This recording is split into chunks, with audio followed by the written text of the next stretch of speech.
the last few years, but it's the fact that you have this profound ability to just connect all the dots on all the levels, and from the political to the cosmic to the spiritual and even to the mundane, just everyday life, and so I must say, for a long time, I think we were all losing hope and just falling into uncertainty about the future of this world. And then you came along, and you know what they say, when the student is ready, that's when the teacher will come. And I feel like we really are the students, so we're so ready to receive your teaching. So how are you today?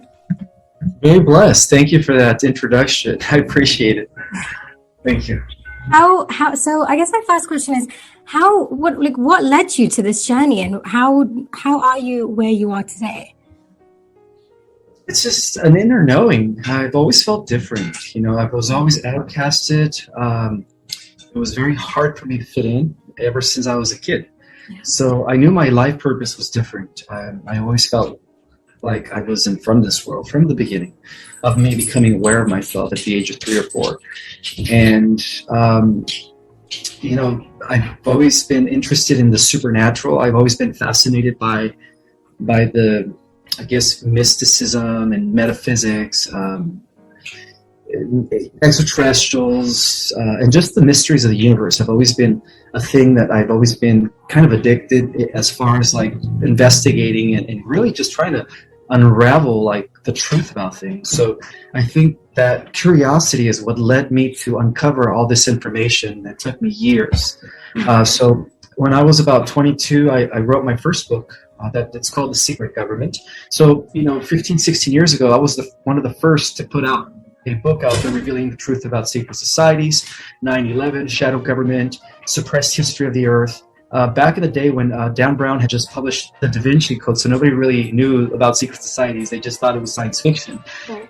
So I was like one of the first people to actually put out the truth about, these secret societies and their influence on society. And then after that, I discovered that the battle between good and evil that's taking place here in our world is actually a small reflection of a greater war that's been going on in the galaxy and hence the cosmos. And so that's when my mind just expanded, and I said to myself, wow, everybody needs to know this, because, most humans are only aware of the mundane. They're only aware of the false history that they teach us, because even history is not what it seems to be, So in my next book, which I published 9 months ago, Our Cosmic Origin, I was able to just connect the dots, explore the real cosmic origins of humanity, not the Darwinian incomplete theory of evolution or the incomplete theory of conventional creation, but really, where they both merge, but yet including the existence of many worlds, other dimensions, multiple universes. And that's what led to our cosmic origin. That's amazing. I have so many questions for you, honestly. I don't even know where to start, but I think I'm going to start with so who is this omnipotent and this omnipresent God that is worshipped in all religions? Because I've always been very confused about this. And why is he so insistent that his creation must bow down and be just beholden to him? I just don't understand that. Because I remember you said in one of the interviews I watched of yours that at the ultimate level there is just pure consciousness, right? And I understand that to mean that there was first quantum energy of this sentient light that sort of vibrated at the frequency of love, right? And so love must be the natural, divine, intelligent thought from the universe. And this really aligns with Israel. I really align with Sufism, which is like the mystical foundation of Islam.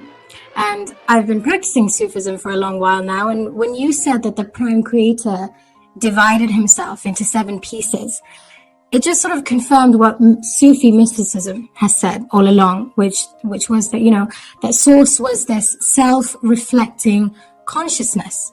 And he said, I am a treasure. But there was no one to appreciate this treasure. And there was no one to really perceive it, no one to enjoy his beauty, to see all that he could be. So God was like this hidden treasure, and I want you to correct me if I'm wrong, that he had, this unlimited beauty and wonder inside of him that he felt that there was no one to recognize, perceive, and appreciate in a way.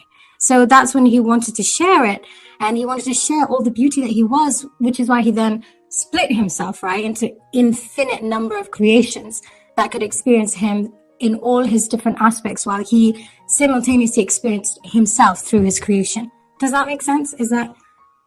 Am I in the right direction in any way? You're absolutely correct. That's what's been going on. It's the creator experiencing itself through the creation. So there is no separation between source, pure consciousness, pure energy, and the creation. Source, pure energy, at that level of reality, it's in its unmanifest form, pure, unlimited raw form. The manifest aspect of creator is the dividing process, which what I call in my book the Immaculate Conception, where the one first became seven, and then each fragment further divided into different, smaller fragments, and it just kind of continued all the way to the point where, universes, galaxies, solar systems, planets were born, and of course, life.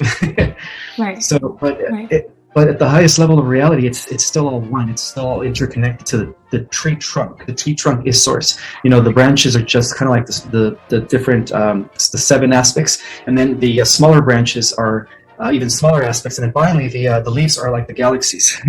So we're all part of that. We're all connected, like the leaves on smaller branches to bigger branches to the tree trunk.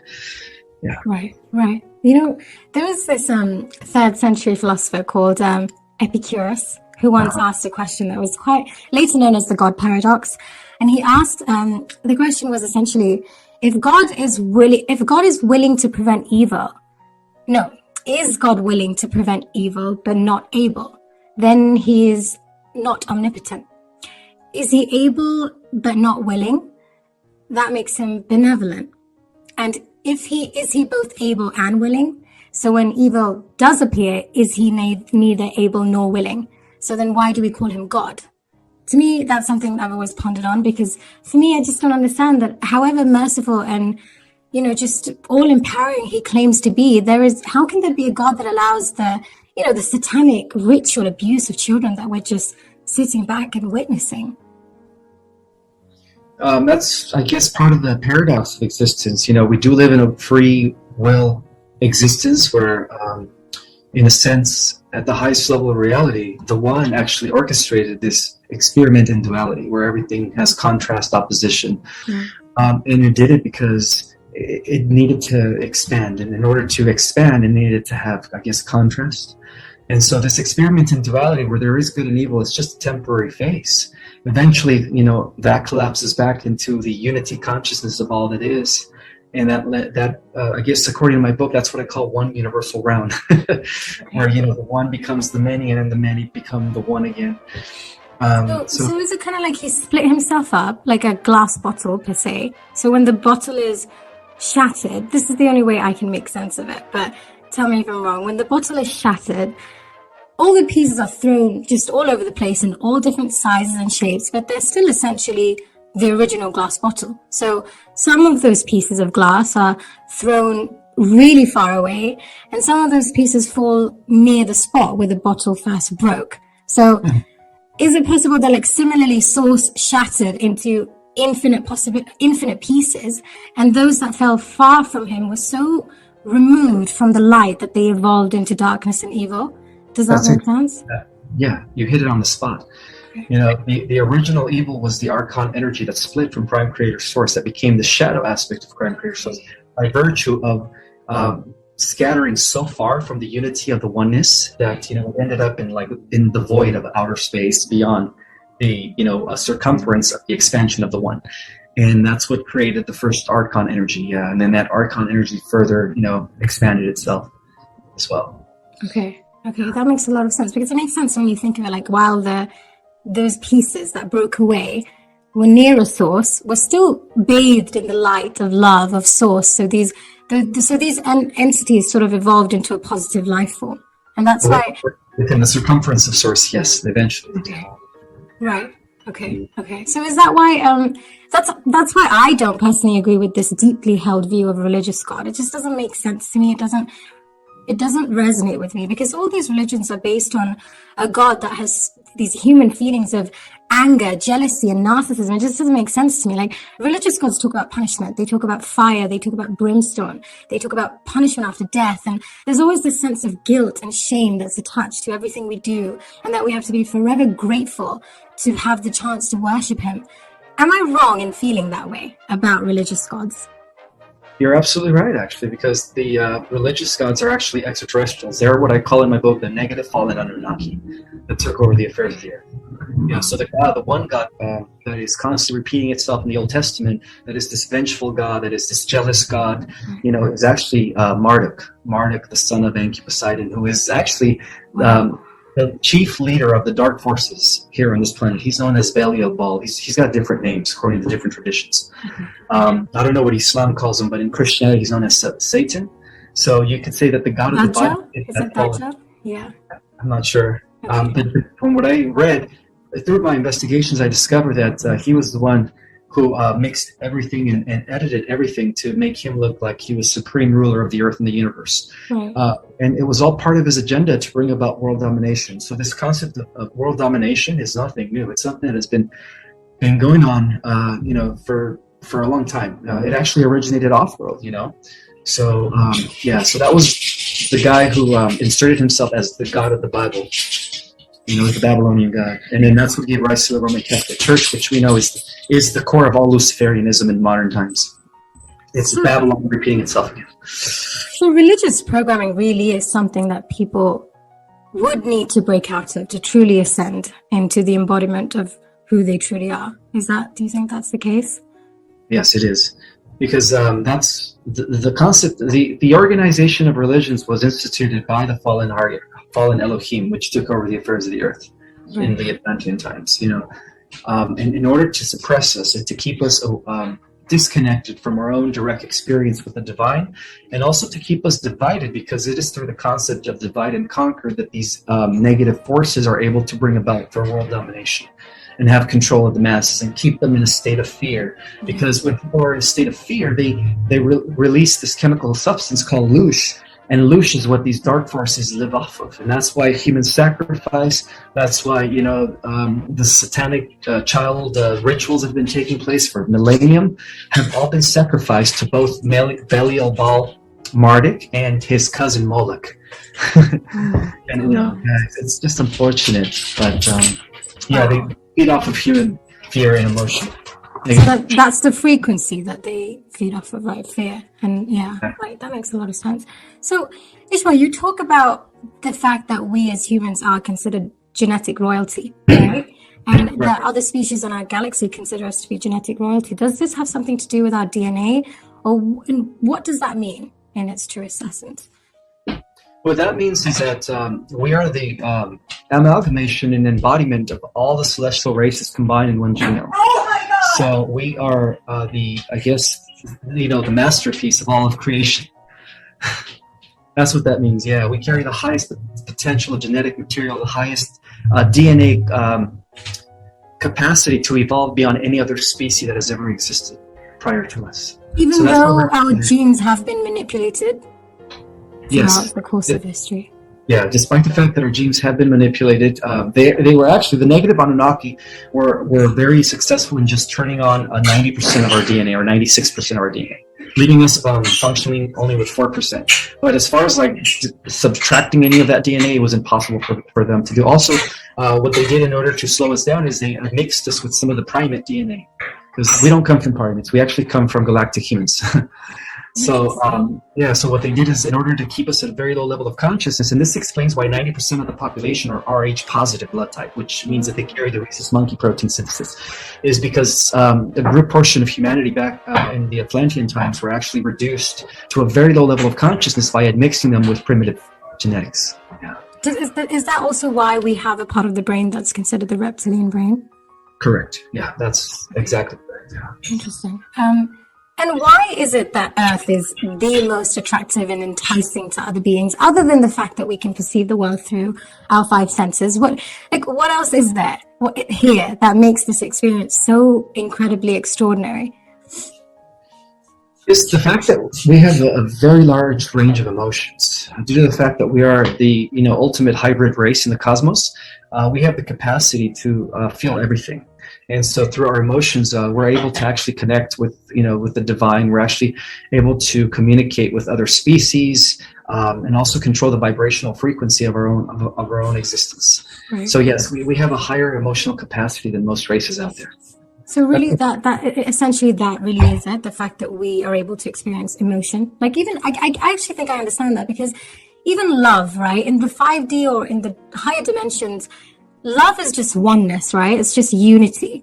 But I think in the third dimension is only where love is segregated. You've got so many different types of love, like your love for your children, your love for your partner, your love for your friends. They're all segregated. Like there's division even in love.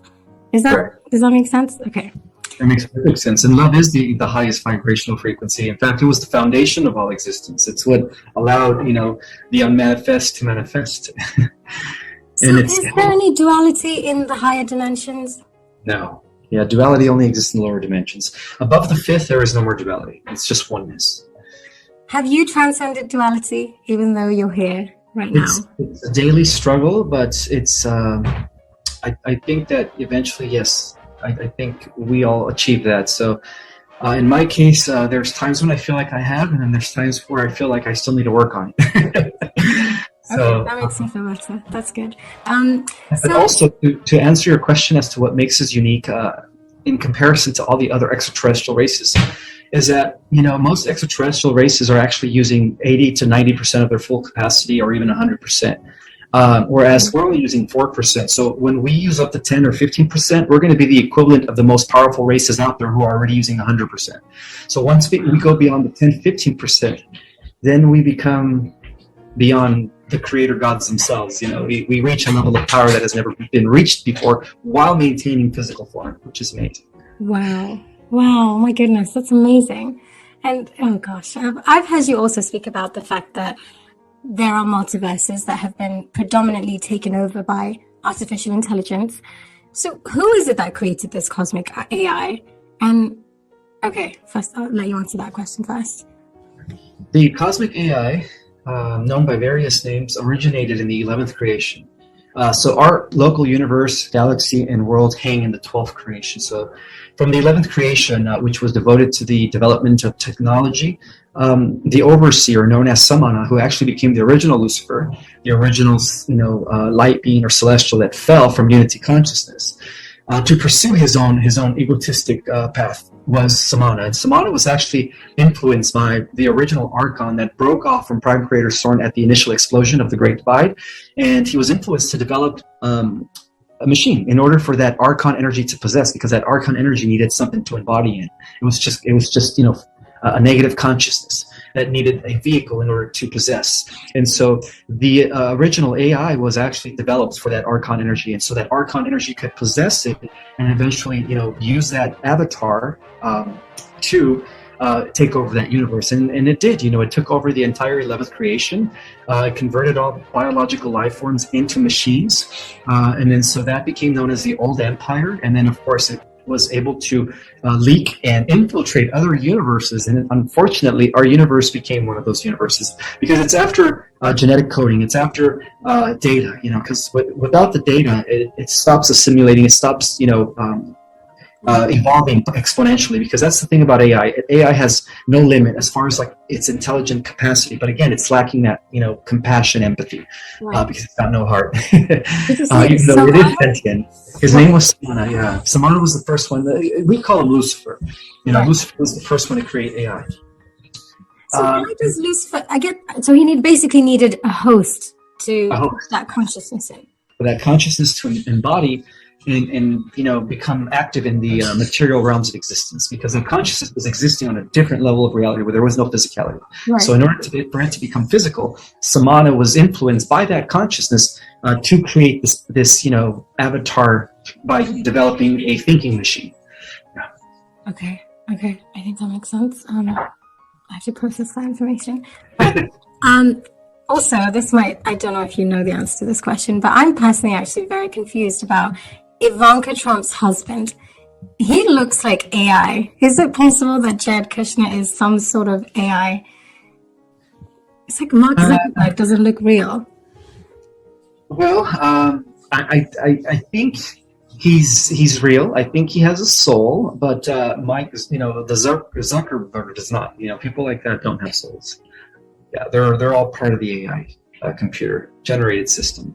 In other words, they're like non-player. What do they call NPCs? Non-player characters. Yeah. So that has a lot to do with the metaverse, like in terms of the fact that we're now creating our own AI world, kind of a virtual reality. Where is that similar to what's happening in the other galaxies? Yes. What's happening here happened in many galaxies already. Many biological life forms were actually converted to machines. So the transhumanist agenda has been going on throughout the many universes because of this AI war. And so it's now happening here, and that's what we're fighting ultimately. It's not the Draco reptilians, it's not the Greys, it's not the, deep state cabal. It's AI, because AI is actually controlling the cabal. Wow. Yeah.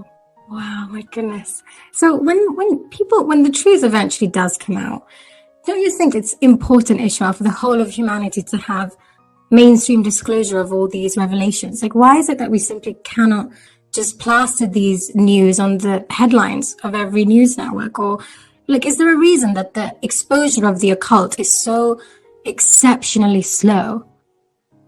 Yeah, because they don't want to be known. They want to keep their agenda hidden.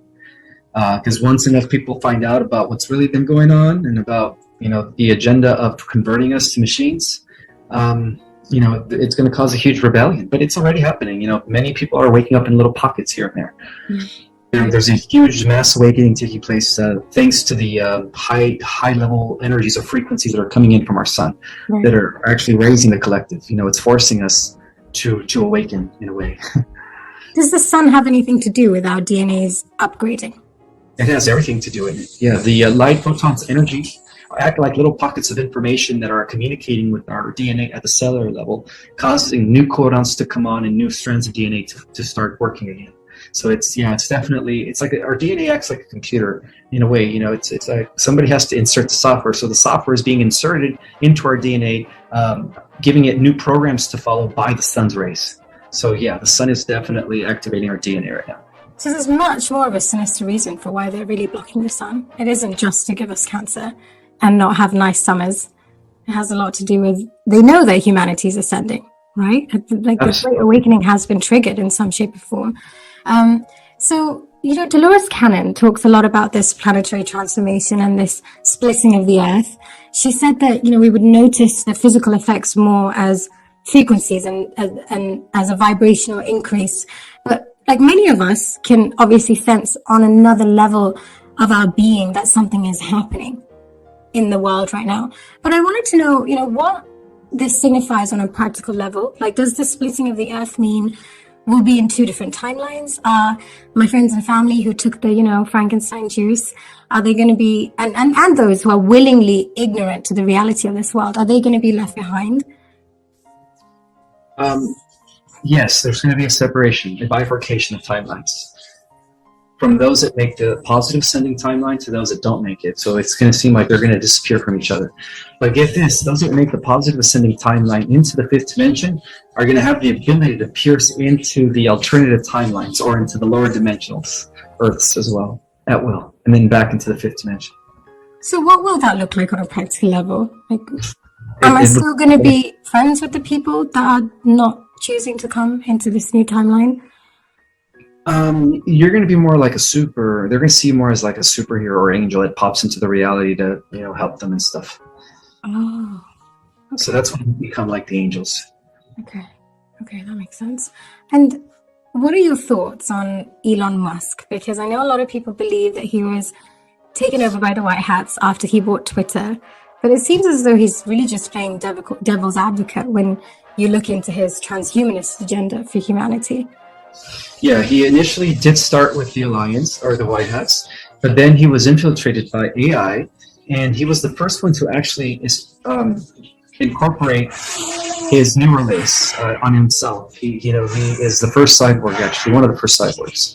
So he's actually, he did that to enhance his own intelligence. So he's definitely been compromised by the AI. So right now, the Elon Musk that we see on television now, is he on the good side or is he No, playing no, he's both? totally working. Yeah, he's totally working for the AI as well as all the big tech companies. They've So been are we working. being fooled into thinking, like, why did he buy Twitter? Why do you think that is? Because he's saying that he wants to pursue free speech. He's a free speech absolutist. Is this a game that he's playing? What's the real reason behind it? Yeah. I think he's playing both sides right now, but ultimately he is aligned with the transhumanist agenda because otherwise he wouldn't have been developing the neural lace Right, for many years to eventually merge us with technology. right, right. Yeah, he just doesn't sit well with me, and I just don't. It doesn't make sense that he created all the things that he claims to have created, like PayPal, Tesla. It just I don't know.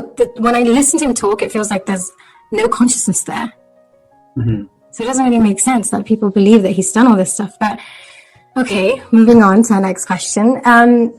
So what do you think our main purpose here is on Earth? Like, are we here to essentially, I know that Earth is like a school for our souls where we are able to expedite our growth on, astronomical levels, but are we here essentially just to learn to manipulate energy and remember that which we are, which is primarily a part of divine source energy? Or is it about unbecoming everything we're not? Like, what is our main purpose here?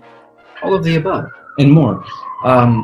Not only are we here to remember who we were and to learn how to manipulate energy and to transmute the lower densities into higher frequencies, because that's what we are. We're transmuting living bio vehicles that take dense energy, and through our own frequency, we transmute it back into source, pure light.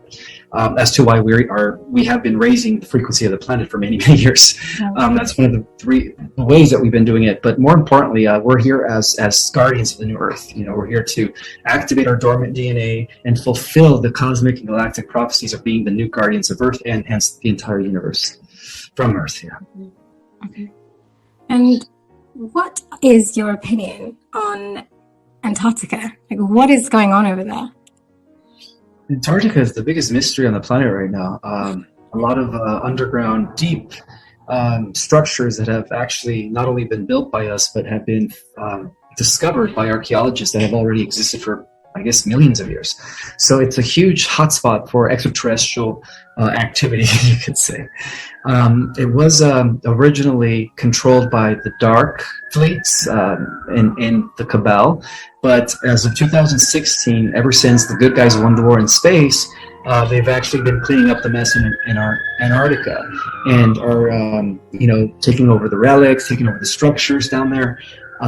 Some believe that Antarctica was part of ancient Atlantis. It was a piece that broke off from ancient Atlantis. That's why all these, relics, advanced relics were found there.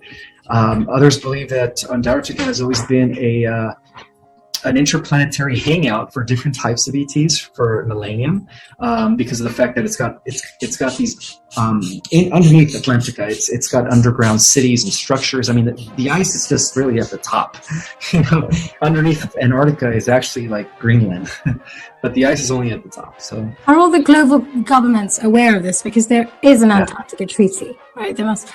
A lot of people say that has a lot to do with the fact that they think the Earth is flat and that it's like the edge of the Earth or something. But it doesn't. Yeah, Sorry. flat Earth is a psyops. Yeah. Really? Yeah.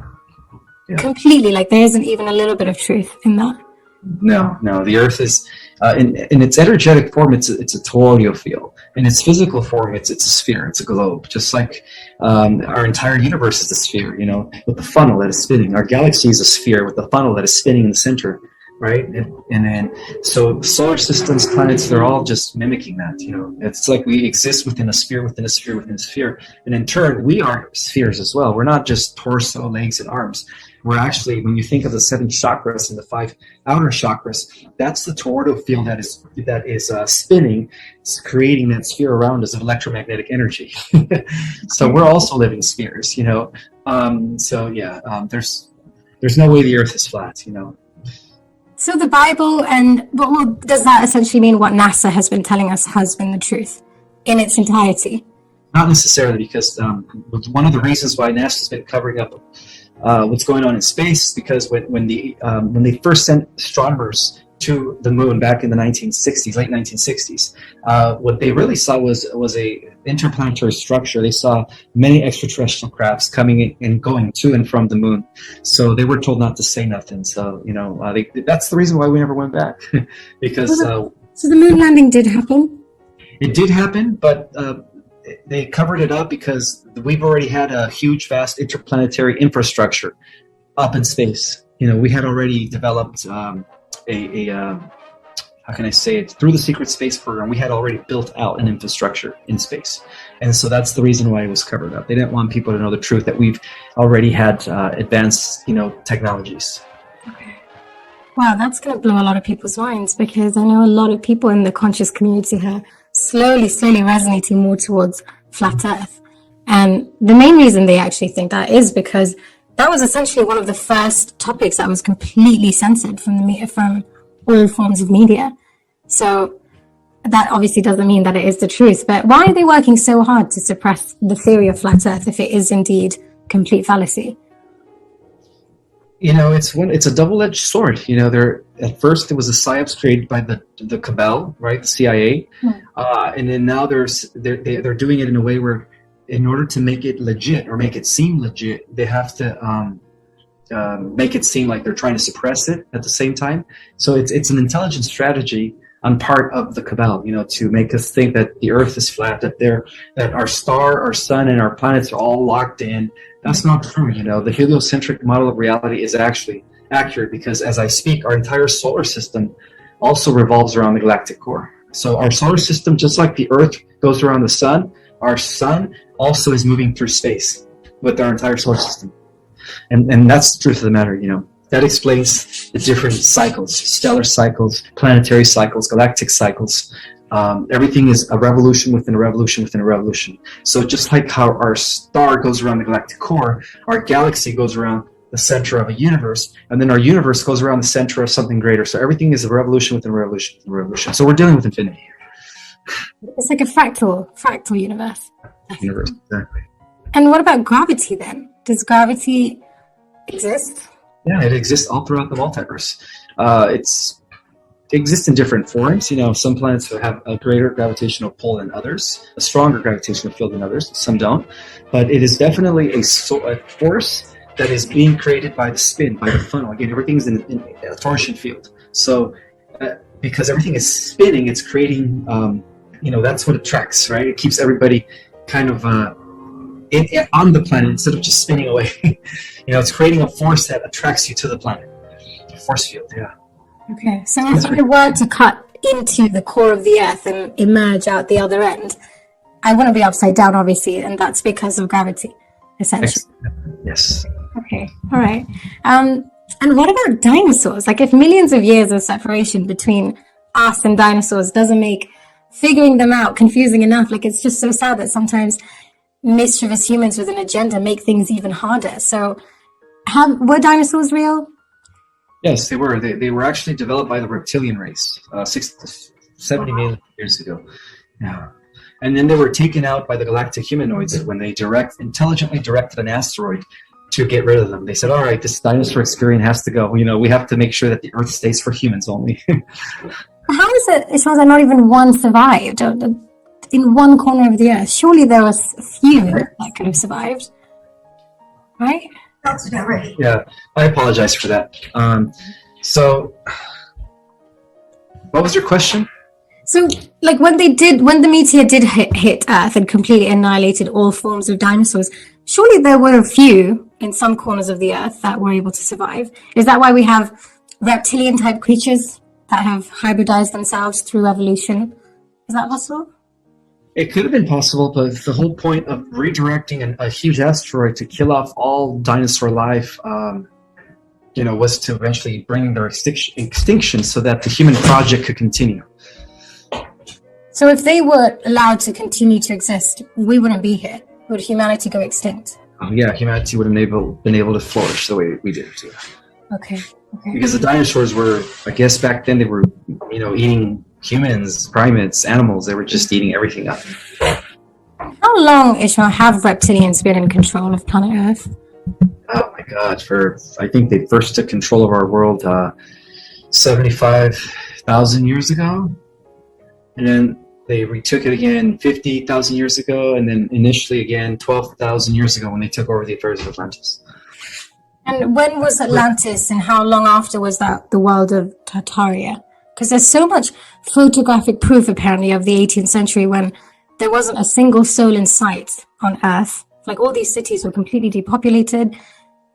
When was Atlantis, and how long after that was Tartaria? Okay, so Atlantis existed in the Terra Earth, which is existing in dimensions 4, 5, and 6. We exist in the third dimensional Earth. So that Terra Earth, that existence is still going on today, and that explains Tartaria. So Tartaria exists in a parallel reality, actually. So when people access those cities, it's because they're accessing the parallel Earth that never fell in the hands of the dark side. That was still flourishing beyond Atlantis, or Atlantis is still real, you could say.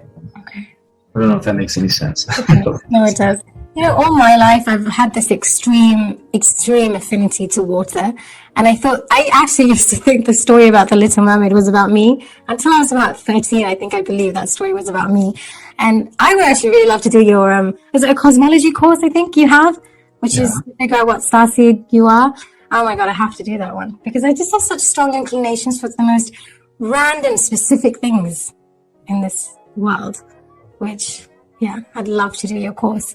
But why do you think that is, Ishmael? Like, why do we have some irrational fears? Does that have to do with a past life or strong affinities towards things that don't necessarily make sense because we haven't experienced them to such an extent in the lifetime that we're living right now? It could be a little bit of both. It could be also something deep in your unconscious mind that you've never cleared that is still surfacing here and there. So it's one of those things where you really have to go deep within yourself and find out why you still have these resurfacing fears. Yeah, face them. Always face your shadows because that's the only way we're going to clear them. Right. Okay.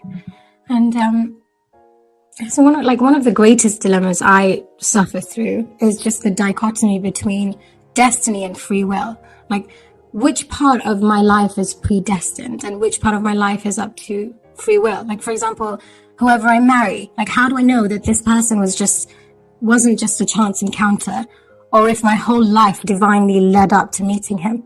Like, I don't understand free will and destiny at all. Well, they work together, even though at the highest level of reality, everything's already predestined because Prime Creator Source is still the ultimate author of what happens. Because we live in a lower dimensional reality, everything seems to be, where it's like our choices determine the future. But in a sense, you've already made that choice because even the future, as I speak, is already coexisting with the present and the past. So it's both in a way. It's free will and determinism at the same time. So is it just about perspective then at the end of the day? And I believe so. Perspective, pretty much. So there aren't like when I broke my leg, how do I know whether that was my decision or whether that was destined to happen? How do I figure it out? Everything that happens is destined to happen. There's no such thing as that wasn't supposed to happen. Everything is supposed to happen because even when things like that happen, they happen for a reason. They happen because there's maybe something that you needed to get from that, where you needed to become to begin to grow more in a certain aspect based on you breaking your leg. What is it that you needed to learn from that experience, having a broken leg? So we always have to seek for the blessings in disguise when even unfortunate things happen, because even those unfortunate things that happen are their design to help you grow overall, to help you expand. Okay. And just from a fifth dimensional perspective, I want to know, is truth relative from where you come from? Like, is morality objective in all dimensions? Or, like, if God is one, then how can truth be many? Because a lot of people, talk about my truth, your truth, this truth. Isn't truth just absolute? Yes, it is absolute. So it's not objective. It's a lot of it is also subjective, but there is an ultimate truth. And that is that everything is one. There is no separation. Separation, or the concept of separation, is the greatest illusion. So what others perceive as truth, because of the fact that we're part of the separation process, might see it differently than others, but eventually it's all a matter of perspective. but eventually it all kind of just leads to that one truth. As people continue to search, they're all going to arrive to the same conclusion. Yeah, because truth is absolute at the highest level. Okay. And what percentage of humanity do you think needs to ascend for the higher dimension to make contact with us, as in for us to finally start seeing some sort of extraterrestrial beings, or like does it require humanity to ascend, a certain percentage of humanity to ascend? All we need is 10% to shift the entire collective into a higher level of reality. So we're already there. Then how come we haven't shifted yet? Have we not reached 10% yet? No, but we're close. Yeah, we're close. Okay. It's really interesting because, in our Islamic scriptures, the Prophet Muhammad prophesies that there will come a time when the sun will rise from the west. And in our religion and in our culture throughout the ages, it's just been interpreted as, quite literally, but by a few. But I think symbolically, we knew there was something allegorical about this in a way, because the Great Awakening was triggered through America, which means the sun really is rising in the West. The West is almost like the pioneer in rising up against these dark forces of the cosmos. And all our lives, I think history has just been chosen for us. Like, do you think there will be enough of a revelation to all these, especially this young generation, who have tethered their identity to these Hollywood idols and these celebrities? It's about time that they're jolted awake, is it not? Or do we just not interfere with this natural evolution? It's all happening according to divine plan, divine timing. So I think that, no matter what, we're already affecting things in a positive way, those that are already awakened, because we're, sharing information, we're planting seeds. So when the time is right, I think everyone else will, reach that state of awareness. So everything's about divine timing, Everything is in accordance to divine timing, yeah. And once we do cross over, sorry, that wasn't my question. I wanted to ask, why do we skip the fourth? We're not going to skip the fourth. We're actually, many of us are going into the fourth dimension. And then a smaller number of us are going into the fifth dimension and that. But once we shift into this new reality, it's almost like we're going to be shifting into an Earth that is already positively interacting with many, many worlds.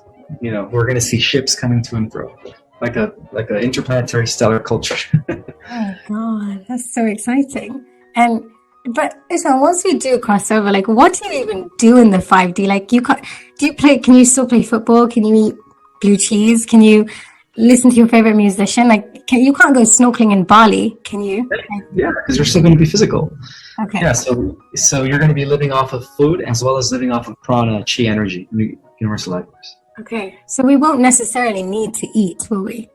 Correct. It's up to you. It's going to be a choice. If you make the fifth dimension, it's a choice. Because you'll also be living off of universal life force. Okay, that makes sense. And what are your thoughts on our Queen Elizabeth? Like, do you believe she's dead? And are we ever going to be told the truth about her? She's a clone. She's a clone right now. So the real one's dead, though? The real one was taken out. Okay. By the Earth Alliance, yeah. Okay. As well as the Pope. The Pope was taken out last November. Are we going to get this disclosure soon? Will we ever be told the truth about her, or will she always get to have her legacy intact? Oh, no. The curtain is coming down on the dark occult very soon, and everybody will be exposed. Okay, wow, yeah. That is such encouragement for so many people, and it's just been. I think I've gone through all my questions. I actually have a lot more, but I don't want to take any more of your time. Thank you so much for doing this with me. Really appreciate you coming on, and hopefully we'll get to speak again sometime soon. Thank you so much, Ismael. You're welcome. Thanks for having me. Have a wonderful day. Yeah.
Chẳng thể quên khi cơn mưa đêm lại về.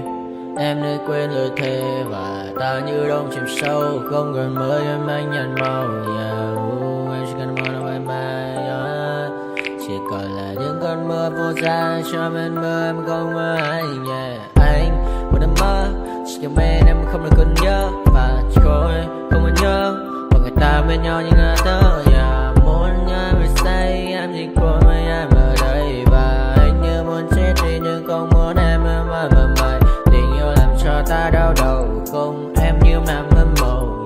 Anh như đang mong cầu. Và mưa bên em hôn sầu. Chắc có mãi mãi để mà mơ. Chỉ có bên em nhưng là khó mơ. Mà đang dài em muốn bên ai. Anh không mong gì hơn. Chỉ mong em sẽ ở đây ôm anh thật gần.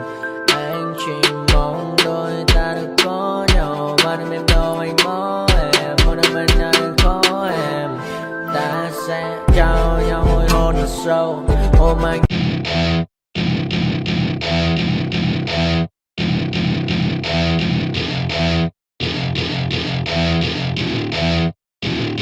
Welcome to my party, we're just getting started. A life is a dream or a nightmare scarring. Hand me a drink cause I think I'm going all in. Get me a shrink who can catch me when I'm falling. Cover up my scars, flip the handlebars. Crashing in my car, wake up in a bar. I'll be a superstar, just on my avatar. This world is so bizarre, empty out the reservoir. Yeah, I'm taking 6 shots, yeah, straight to the face. And I wanna get lost, I'm sick of this place. Don't know how to stop when I'm feeling this way. So I'm taking 6 shots till I'm feeling okay. I think I'm going crazy. Don't think I'll get home safe. So I'm taking 6 shots all straight to the face. I'm taking 6 shots, are you coming with me?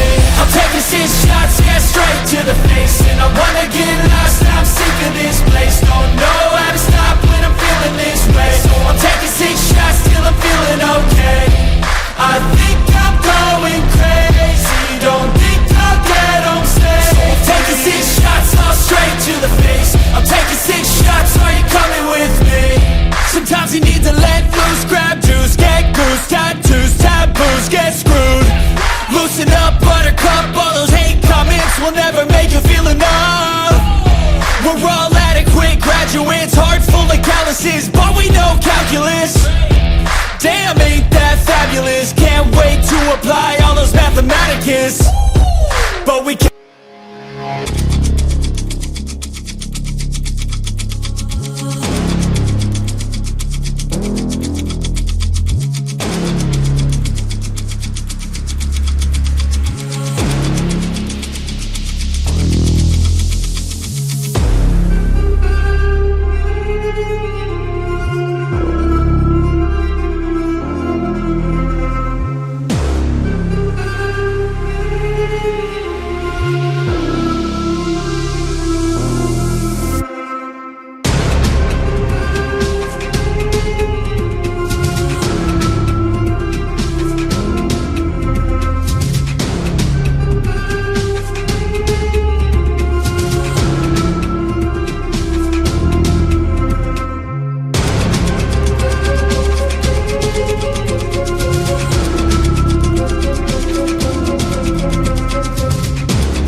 Bye.